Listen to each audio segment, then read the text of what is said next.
Saião tem a palavra, querido. Obrigado de novo. Bom, muito bom dia a todos, graça e paz, né? Uma alegria estar aí com o Mário, né? Ediel, todos os nossos queridos aí envolvidos com esse projeto do Reino de Deus.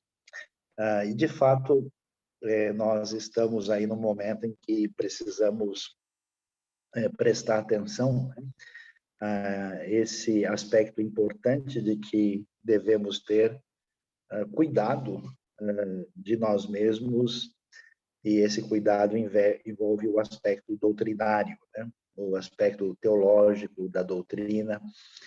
E então, para refletir um pouquinho sobre isso, eu começaria dizendo que o Evangelho, né, e a mensagem bíblica, apesar de aparentemente muito complexa e detalhada, envolve uma simplicidade muito grande, né?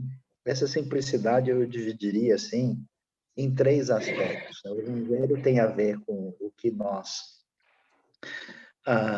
entendemos sobre Deus, né? Tem a ver com o nosso entendimento, com a nossa mente, tem a ver com o nosso coração, com aquilo que atinge as nossas emoções, a nossa interioridade, e tem a ver com o que fazemos com os pés e as mãos, né? Com aquilo que a gente pratica.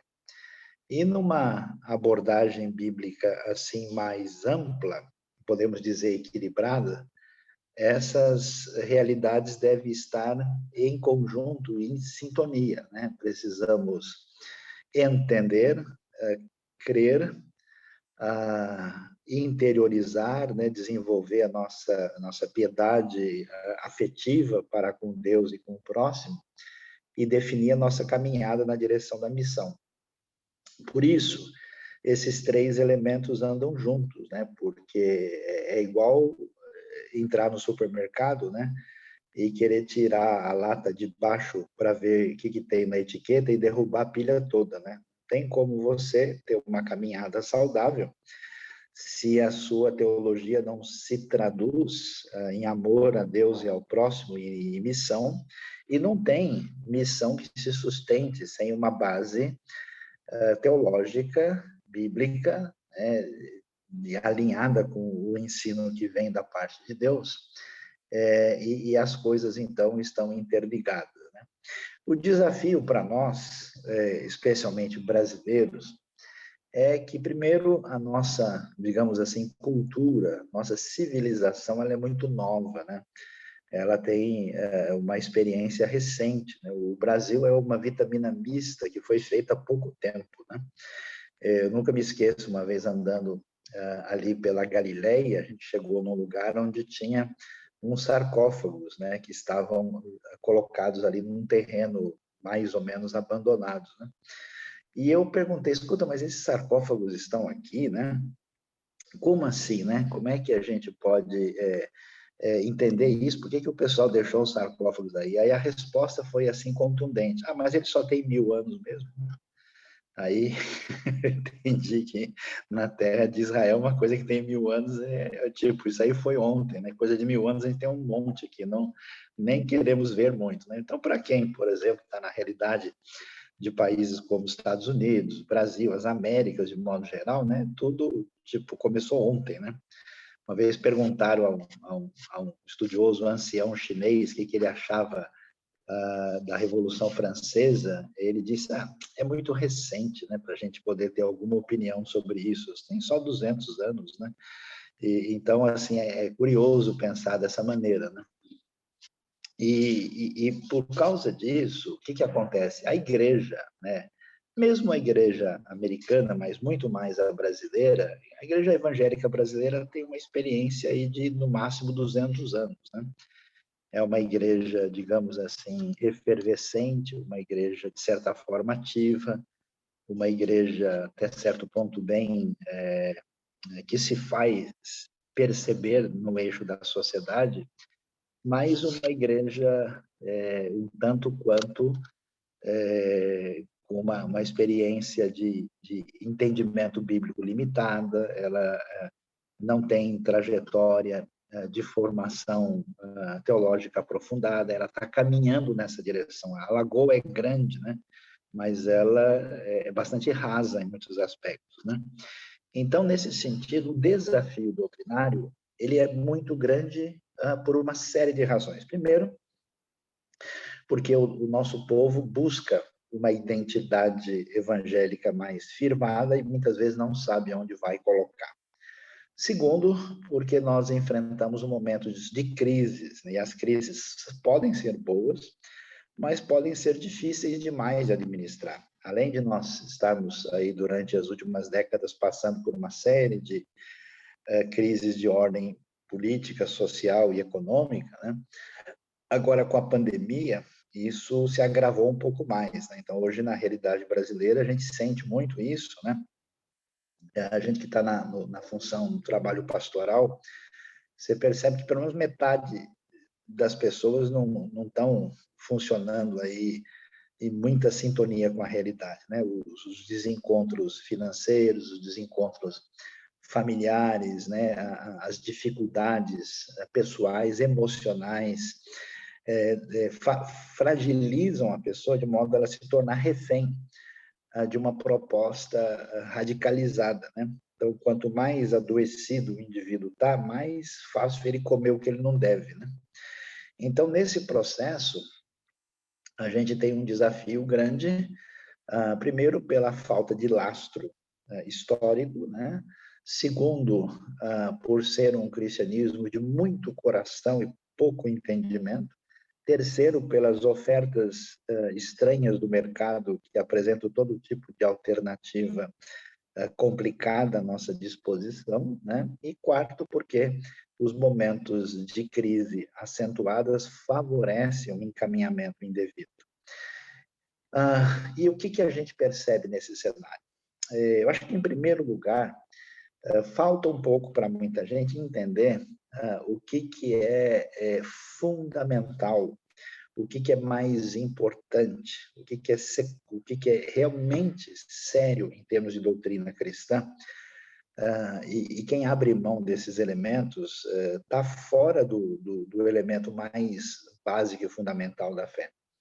E a gente começa pelo entendimento que nós temos sobre Deus, sobre Cristo Jesus, sobre a Bíblia e sobre a salvação, né? Então, nós temos aqui que juntar duas referências teológicas históricas importantes que envolvem a própria tradição, desde a igreja primitiva até o início, né, do cristianismo, que se espalha no antigo Império Romano, até as referências enfatizadas na Reforma. Então, não dá para a gente realmente caminhar entendendo as Escrituras e a fé, se a gente não entender a importância de saber que Deus é um só, que esse Deus subsiste em três pessoas, conhecer os atributos de Deus, ter um embasamento, porque quando nós não entendemos a doutrina de Deus, a gente adora outra coisa na nossa cabeça que não é o Deus revelado, é o Deus criado na nossa mente. E o entendimento na sequência de pensamento que as pessoas têm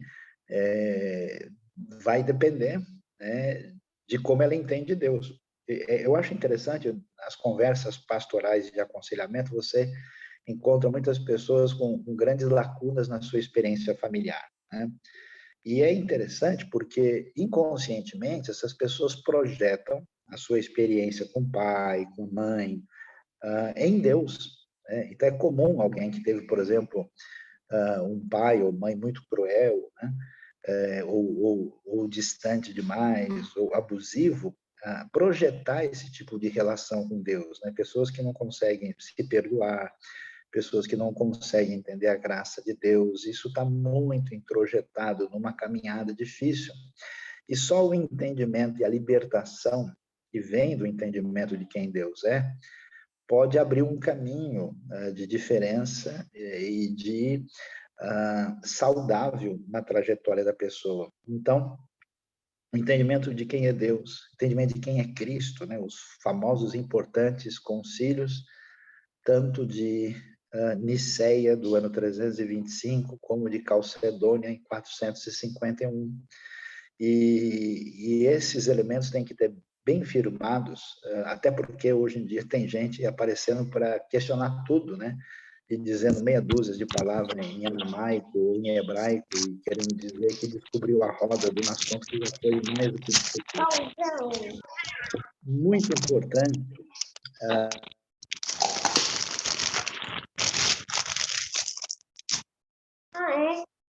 Cabeça para baixo.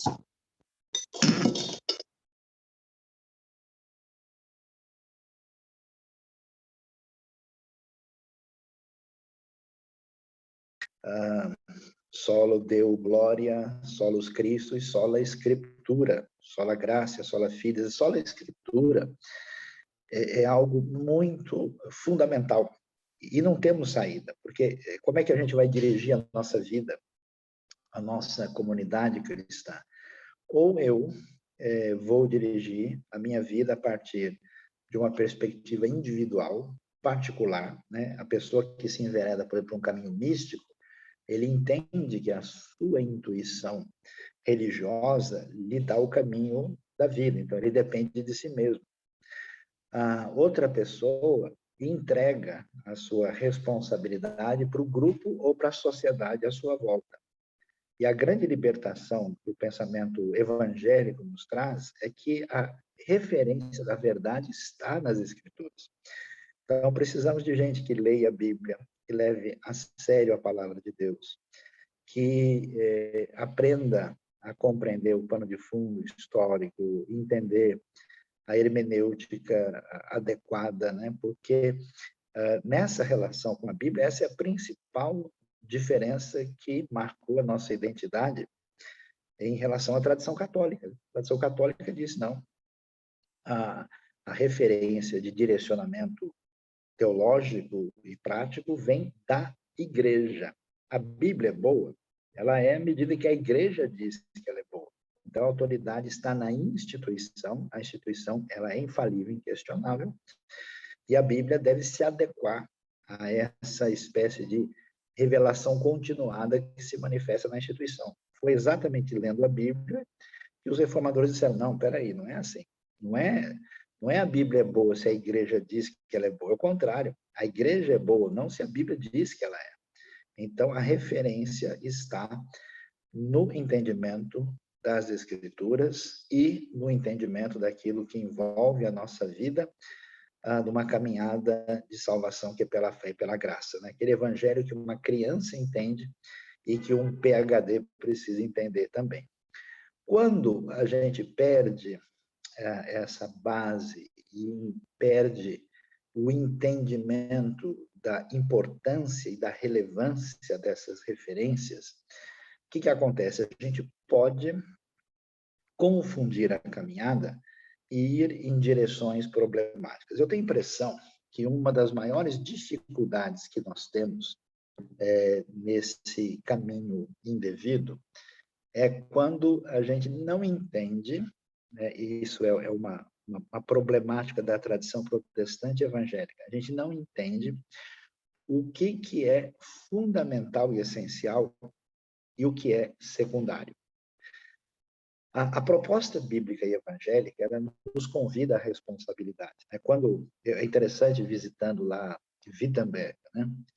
Tem um quadro dentro da igreja, ali onde Lutero pregava, e nesse quadro aparece a figura do homem medieval. Parece um indivíduo acabrunhado, assustado, assim, com um monte de elementos religiosos da época à sua volta, né? Alguém assim, nitidamente oprimido. Do lado desse quadro que mostra a maneira como o homem medieval se comportava, aparece o Lutero com a Bíblia aberta, assim, né? Com aquela postura de triunfo e de vitória incontestável. E qual que é a ideia, né, desse contraste? A ideia é assim, quando você está sob uma interpretação devida e um poder opressor inadequado, você é dominado pelo medo, pelo pavor e pela culpa. Quando você pode abrir a palavra divina e ler, você se torna senhor da história, senhor, né, da sua história. Você ganha uma espécie de santa autonomia porque a bola está com você. Você precisa ler o texto, você tem a responsabilidade de entender o texto.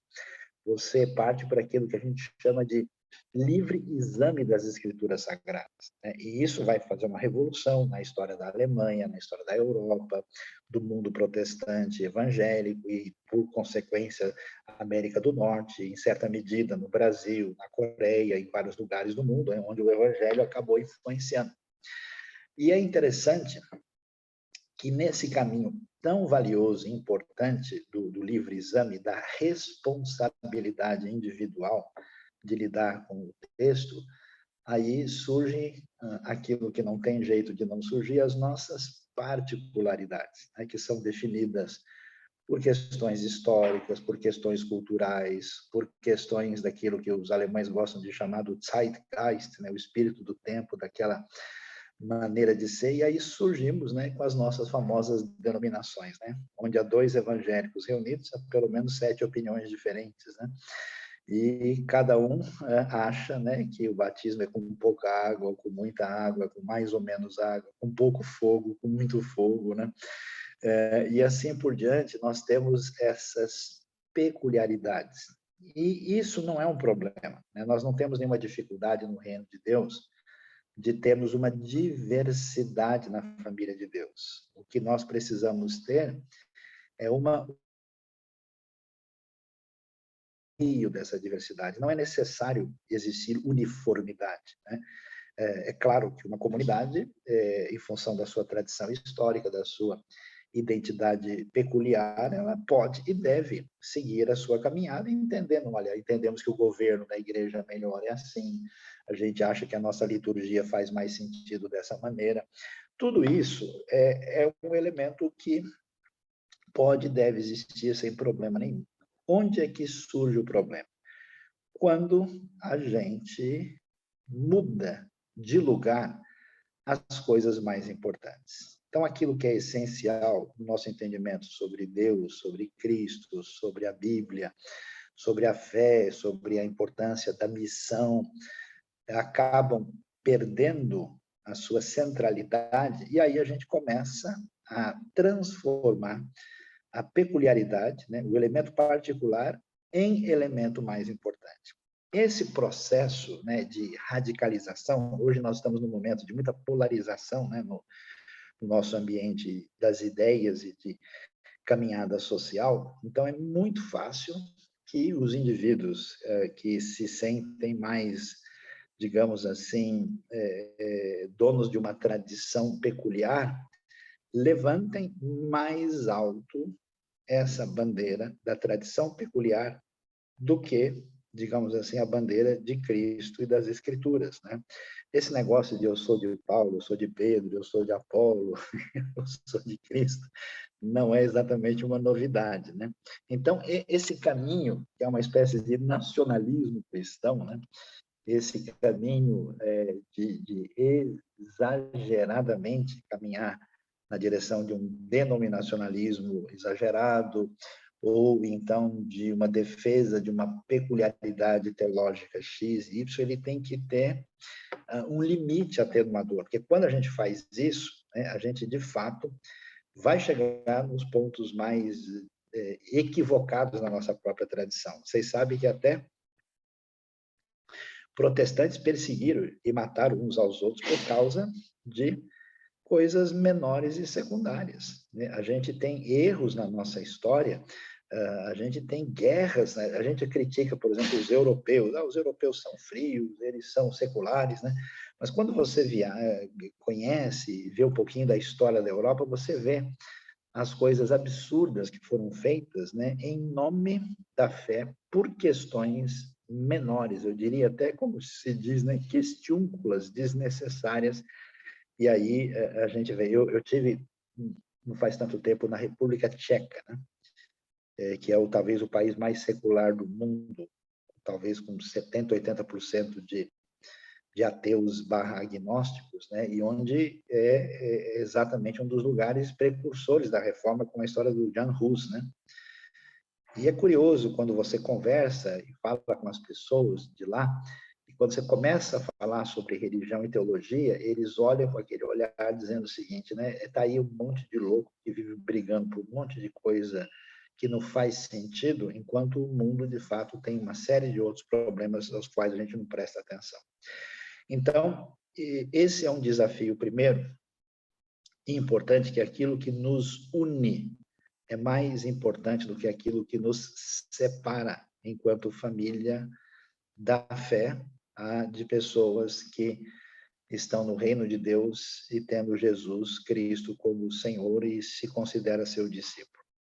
Agora, nessa caminhada que nós estamos tendo aí doutrinariamente, nós temos alguns desafios que marcam a nossa experiência. Um deles, eu diria que é a tendência de perceber que a tarefa teológica, doutrinária, exige algum exercício, exige algum nível de aprofundamento, exige uma atenção maior, e dentro da nossa tradição assim brasileira de, vamos dizer, querer a coisa meio rápido aqui agora, a gente precisa, vamos que vamos, né? Então, às vezes, a nossa atenção a esse aspecto é menor. E por causa da nossa história, da nossa formação cultural, porque nós temos aqui uma mistura de 3 tipos de misticismo diferentes, né? Nós temos o misticismo europeu, né, que chegou com o catolicismo ibérico, marcado por um misticismo de raízes medievais muito significativa. O misticismo indígena dos grupos que a nossa antropologia primeira nos mostra, né? E o misticismo afro-brasileiro juntou tudo e a feijoada saiu bastante marcada por sabores fortes, né?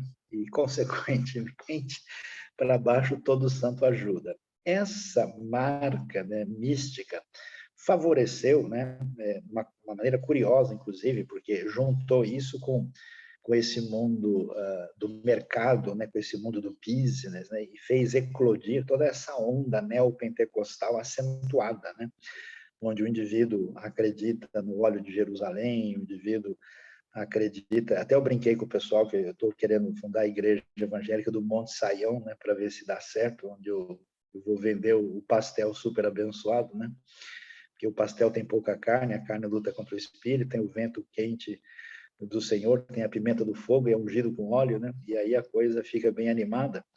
É curioso demais a gente ver essa facilidade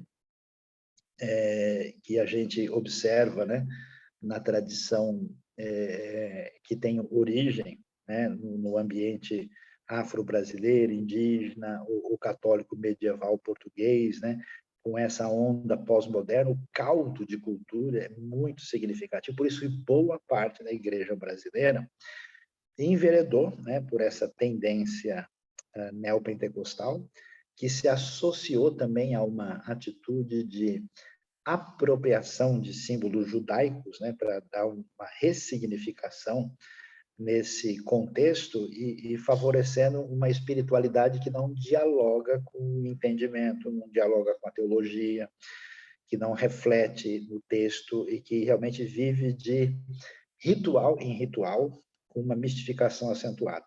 É interessante como muitos desses grupos ficaram numa situação difícil na pandemia, né? Porque quando a gente entende que todos os problemas da vida são facilmente resolvidos por um ritual imediatista, né? E de repente surge uma pandemia onde de fato a necessidade é grande e essas pessoas também estão à mercê como qualquer outro indivíduo, a gente percebe que esse discurso de fato não consegue provar a que veio, né? Então, um dos grandes desafios é trazer a realidade desse mundo excessivamente mistificado ao bom senso, a um retorno ao equilíbrio. E eu espero em Deus que, dá mais alguns anos, muita gente desse ambiente vai perceber que aquela abordagem é insuficiente para lidar com a vida e o sagrado. O outro elemento curioso e que merece atenção são os grupos que se refugiam com medo do mundo moderno, com medo das novas experiências, com medo da sociedade diversificada e se refugiam num cristianismo, vamos dizer, excessivamente radical e podemos dizer ultraconservador, né? Eu acho que todo mundo conhece muito bem a trajetória dos Amish, né? Dos menonitas, assim, para quem até usar um botão é pecado, porque é vaidade, né? Se você pode colocar um colchete por dentro, para que colocar um botão para fora só para mostrar para os outros, né?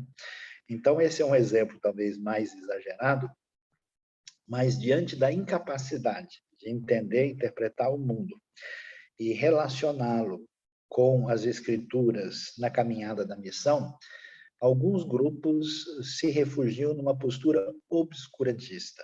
A gente não quer raciocinar, a gente entende que a ciência é coisa do mundo, a gente entende que a reflexão é perigosa, e aí nós formamos guetos que trocam as coisas mais importantes da fé e da vida, que envolve o amor ao próximo, o amor a Deus, a prioridade da missão, e começamos a dizer, não, olha, o sujeito tem que usar roupa azul, porque azul é a cor do céu, olha, a pessoa não pode dormir demais no Shabat, tem que dormir mais ou menos, né? Ah, não, a pessoa não pode tomar café. Um dia encontrei um indivíduo que falou, o senhor é crente? Eu falei, sou, mas é mesmo. Bebe café? Então não é, porque crente que é crente nem café não bebe. Então, quer dizer, esses comportamentos e certas posturas de certos grupos excessivamente separatistas, muitas vezes interpretado como fundamentalistas, né?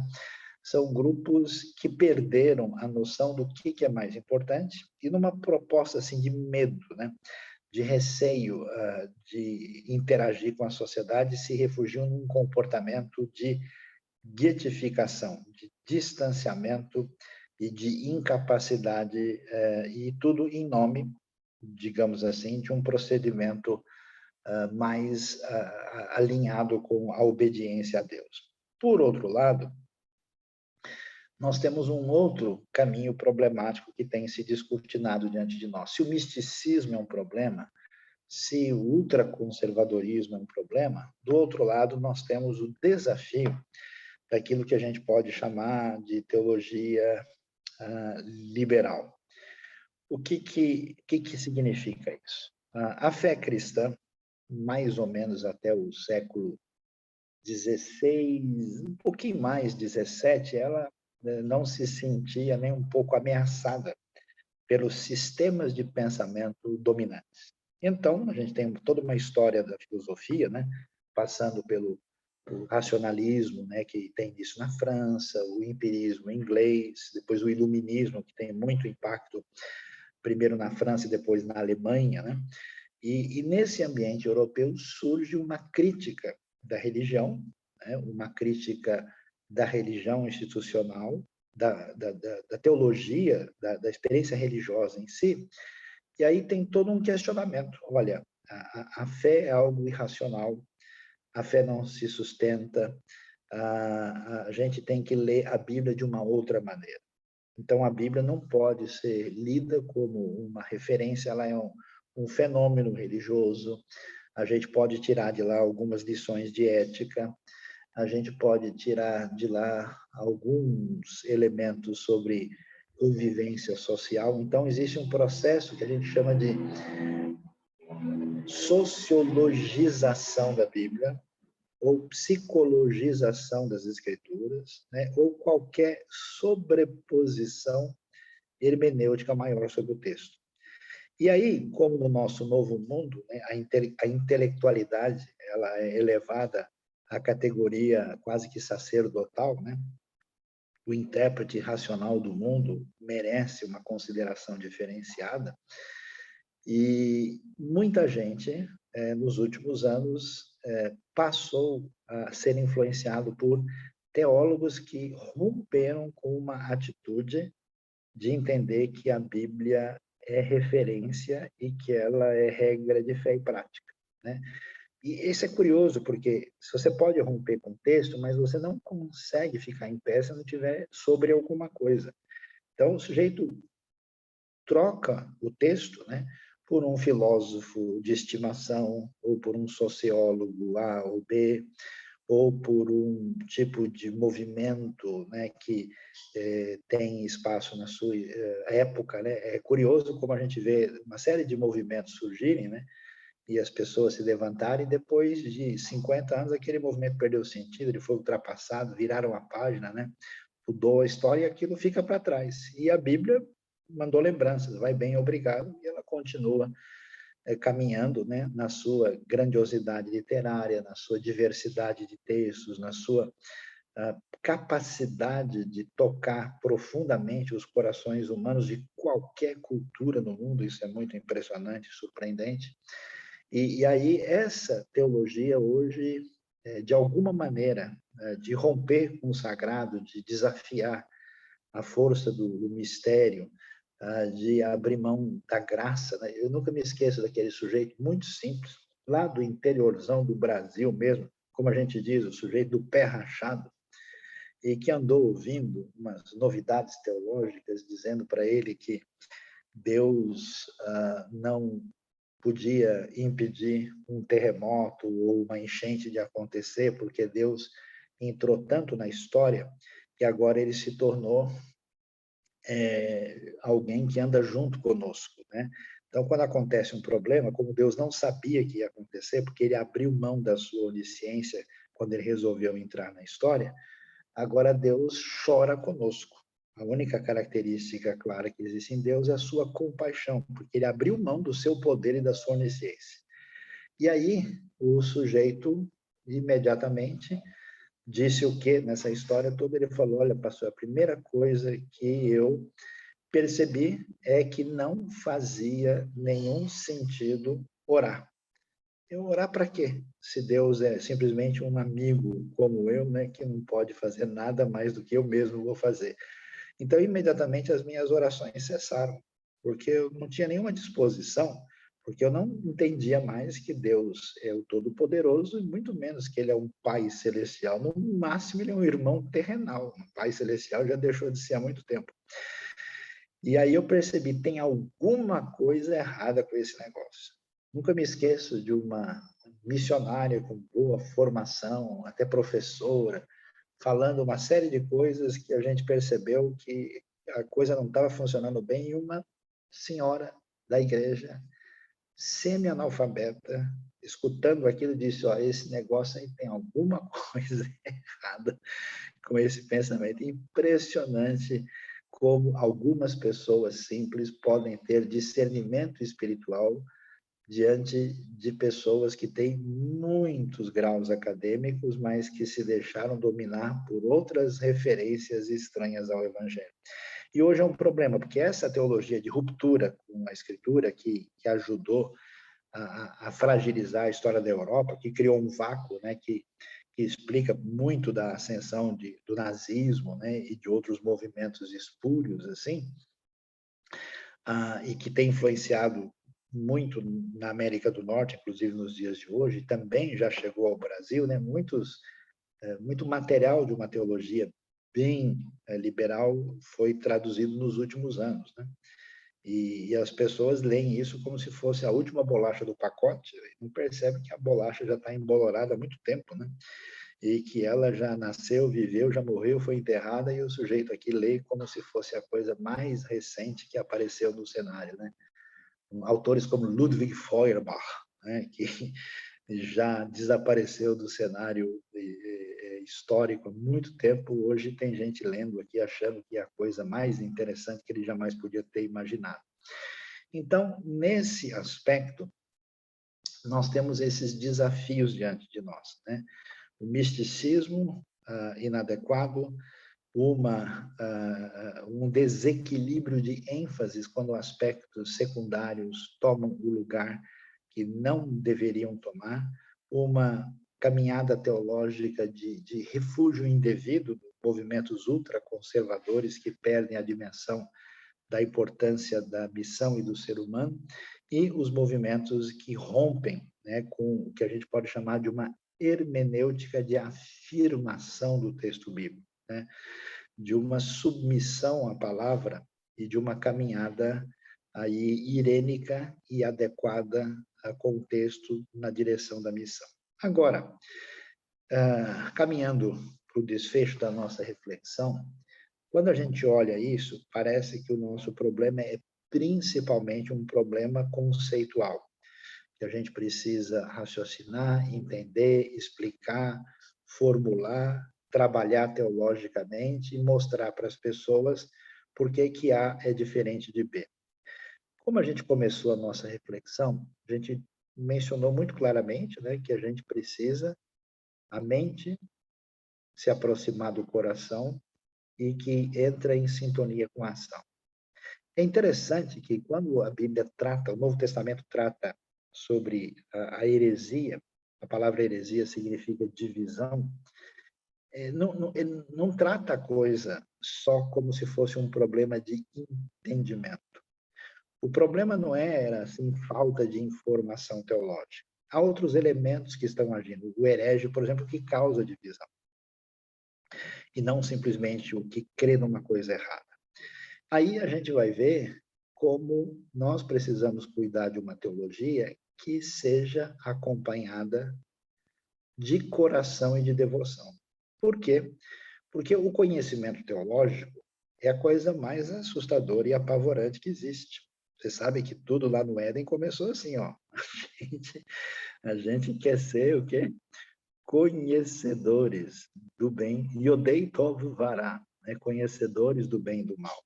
Essa expressão é um semitismo, que significa conhecer de uma extremidade até a outra. Com muita razão, o famoso Søren Kierkegaard, um filósofo cristão protestante dinamarquês, né, dizia que o ser humano se desespera por ser a si mesmo e se desespera por não poder ser o ser absoluto, que no final das contas ele deseja ser igual a Deus. E nessa caminhada complicada nossa do conhecimento, o conhecimento é um problema, porque serve como uma plataforma de subir sobre o próprio ego. Por isso que se a caminhada teológica ela não for acompanhada por um exame de coração, por uma busca de humildade, por uma meditação que faça o texto trabalhar a nossa vida. A gente não pode simplesmente submeter as ideias do texto a um exame da razão, mas tem que permitir que a riqueza poderosa do texto invada a nossa vida. Por isso que a teologia tem que ser aliada da devoção. Tem que ser aliada de uma vida de piedade, a cabeça precisa conversar com o coração. E, falando um pouco mais sobre isso, qual é a direção da caminhada do exercício teológico? Né? Eu conheço muita gente, especialmente nos âmbitos mais acadêmicos, onde a teologia virou assim uma diversão de luxo. É tão legal, né? A gente, olha que ideia diferente, olha, fulano sugeriu isso. Tem não sei quem que interpreta esse texto de maneira totalmente diferente. Então, virou assim uma espécie de Disneylândia da teologia. Qual castelo que a gente vai agora? Né? Será que é o castelo do Calbart? Né? Vamos visitar, né, o trem fantasma do Bultmann, né? O que é que a gente vai ver? Então, fica uma coisa assim que você vê que não tem qualquer diretriz, qualquer encaminhamento. E o que acontece? A teologia, se é uma teologia em sintonia com as Escrituras, ela precisa ser acompanhada de missão, de prática. Eu tenho tido algumas experiências muito interessantes. Conheço gente, por exemplo, espiritualmente adormecida, fragilizada. Aí você leva um indivíduo desse para uma viagem missionária, o impacto dessa pessoa é tão grande que aí ele abre, né, uma dimensão no coração para se aproximar de Deus de maneira diferenciada. Por isso que essas coisas precisam andar juntos, né? A gente vê como a percepção da necessidade do próximo, a percepção do mundo falso que a gente cria, né, na nossa própria ilusão em torno de nós mesmos, nosso castelo enganador em cima do nosso ego, como isso facilmente se desmorona com o choque de realidade que o envolvimento da missão nos traz. Então, resumindo, já caminhando aí para o nosso desfecho, não sei se os irmãos vão querer talvez fazer alguma pergunta, alguma colocação antes do nosso final. É necessário que a gente não despreze doutrina e teologia. Os desdobramentos são muito sérios. Não removam um negócio assim, sem mais nem menos, sem entender por que isso é tão importante, né? Bobagens semelhantes foram feitas em outras gerações. Nós temos de fé bíblica pelo menos 4.000 anos e de fé cristã 2.000. Não é possível que só eu saiba de tudo e todo mundo antes de mim esteja errado. É bom pensar direito. Segundo, o estudo bíblico não pode ser um estudo irresponsável de qualquer jeito. Se você leva a sério as escrituras, procure realmente entender quem são os melhores autores nesse assunto. Vamos procurar uma explicação adequada. Vamos assim, tratar com respeito, dignidade e valor o que as escrituras nos apresentam.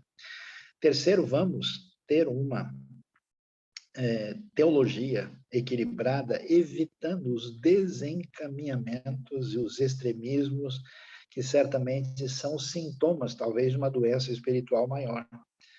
E é necessário trabalhar para a unidade da igreja, é necessário trabalhar para uma teologia fundamental, é importante caminhar dentro das tradições que têm marca histórica, que têm a sua pertinência e sua razão de ser, é importante fazer com que aquilo que os irmãos têm se preocupado e têm tanto valor, que nós sejamos obedientes àquilo que o Senhor nos disse, que a nossa responsabilidade é levar esse evangelho, essa mensagem de perdão, de salvação, de restauração, de graça, de cura, para todo mundo, porque diante do trono e do Cordeiro, a multidão de todo povo, tribo, língua, raça e nação, celebrando, cantando e adorando e esperando quando chegar a nossa vez para a gente adorar por toda a eternidade aquele que nos salvou e nos redimiu com a sua graça sem fim.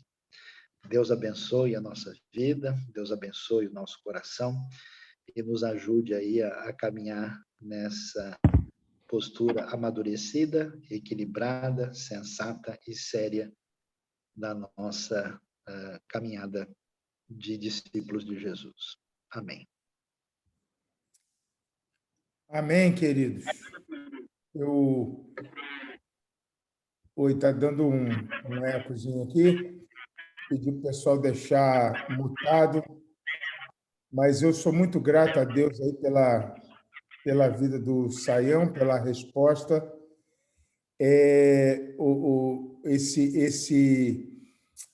Essa ideia de que a profundidade teológica é possível e necessária, mas sempre aliada à devoção, né?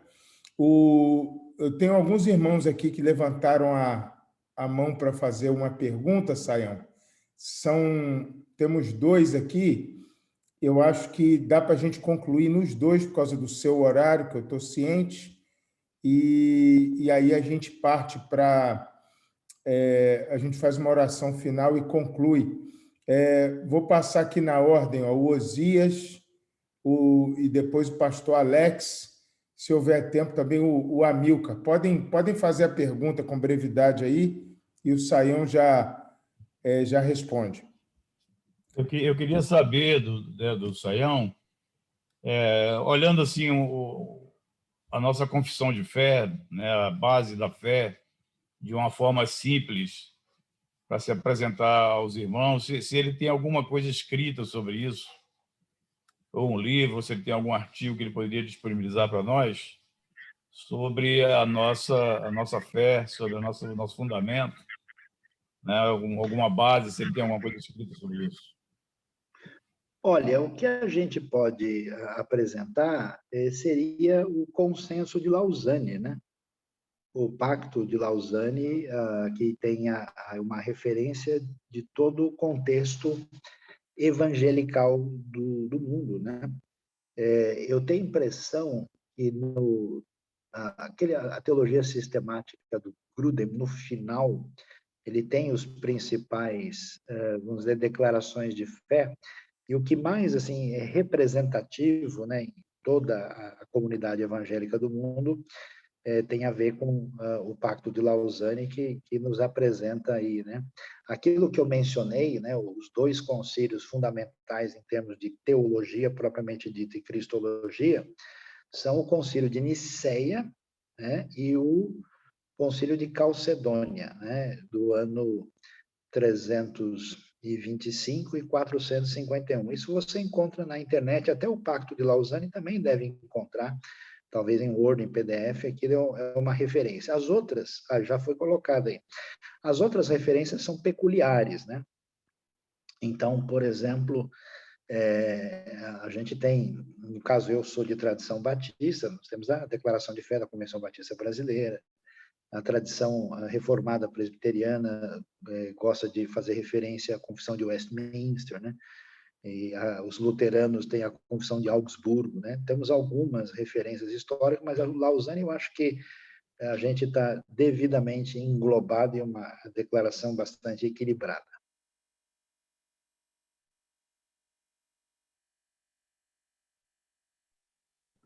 Ok, podemos ir para o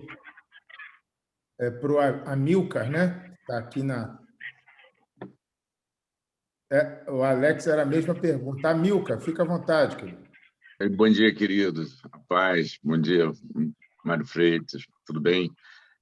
Pastor Sayão, muito obrigado aí pela belíssima exposição.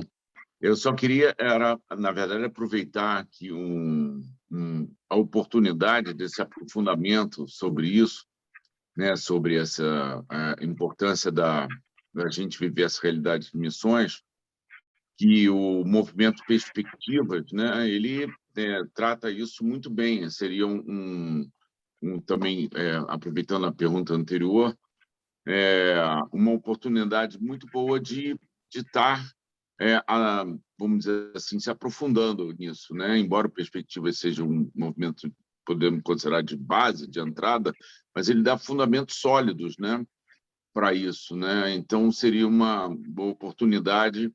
Queria ver como é que o senhor acha que isso poderia ser aproveitado para um aprofundamento aí de todos que teriam interesse nesses conceitos missiológicos.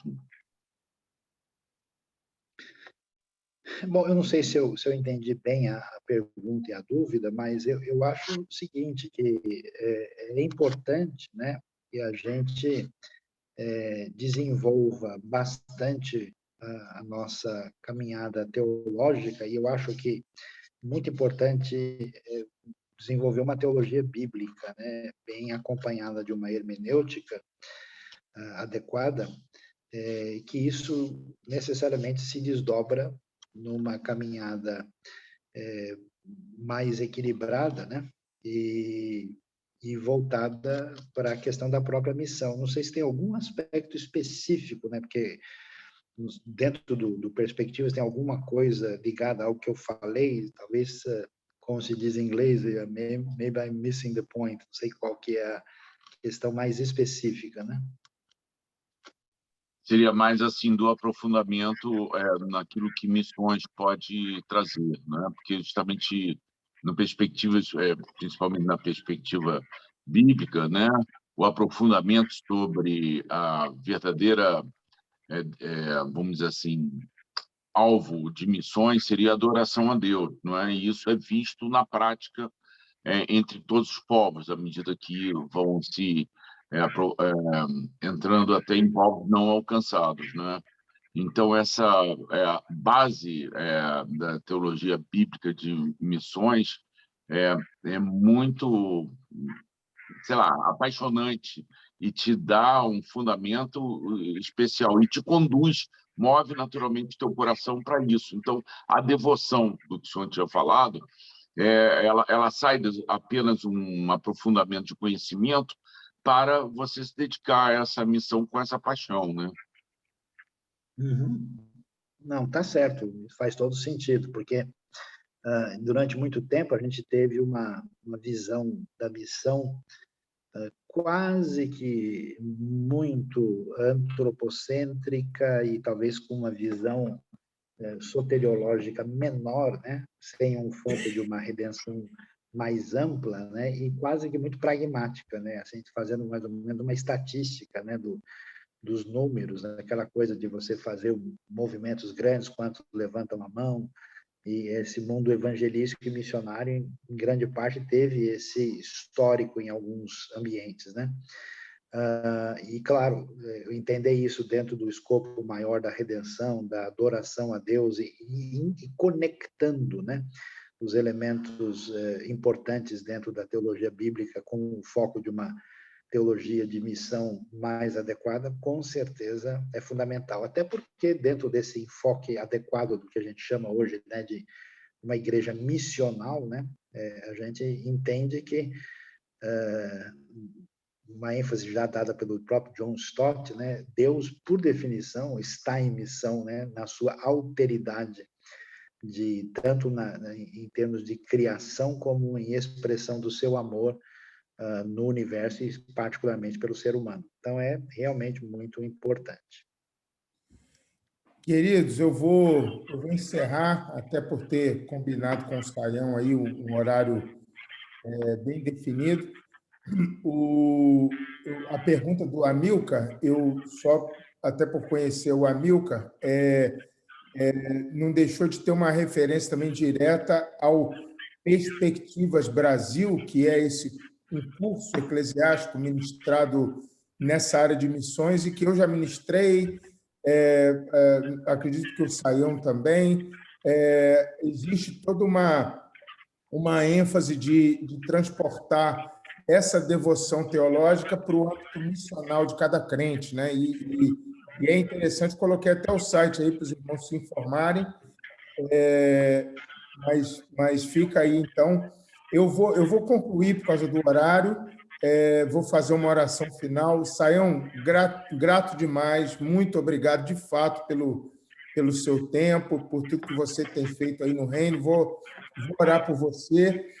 Vou orar também pelo pastor Eliseu Brizola, que é nosso companheiro de caminhada aqui, e que teve um diagnóstico ontem de um melanoma preocupante, aí, negativo. Nós vamos orar por ele também, continuar orando pelo Osias, e aguardem notícias da próxima mentoria. Tá bom, queridos? Estamos juntos. Deixa eu orar, logo em seguida os irmãos tirem aí o mute, podem se saudar e a gente vai concluir. Senhor, toda a glória é tua, toda a honra te pertence. Nós te louvamos pela vida, o ministério, a família do pastor Saião e a obra maravilhosa que o senhor tem feito. Obrigado por essas orientações serenas e diretas e desafiadoras. E nós, como pastores, líderes, dispenseiros da palavra, queremos ser fiéis a essa teologia que, sobre todas as coisas, visa essa vida cheia do Espírito Santo, cheia da tua presença, apaixonada pela cruz e pelo Salvador. Pai, eu oro de forma especial pelo nosso irmão, companheiro, pastor Eliseu, que o Senhor visite e que esse diagnóstico seja simplesmente mais um testemunho da vitória e da cura do Senhor. Eu oro também pela família do Osias ainda nesse momento, pedindo graça e misericórdia e a possibilidade deles estarem juntos em breve também. Senhor, guarda-nos assim, abençoa nossos ministérios, fica conosco, é a nossa oração em nome de Jesus. Amém. Amém. Um bom dia a todos, gente. Boa semana aí. Deus abençoe todos os irmãos. Fiquem com Deus. Deus abençoe. Boa semana a todos aí. Obrigado, pessoal. Deus abençoe a todos. Obrigado, Saião. Obrigado, pastor Saião. Obrigado, Mário. Obrigado, Gravado. pastor. Para vocês. Valeu. Amém.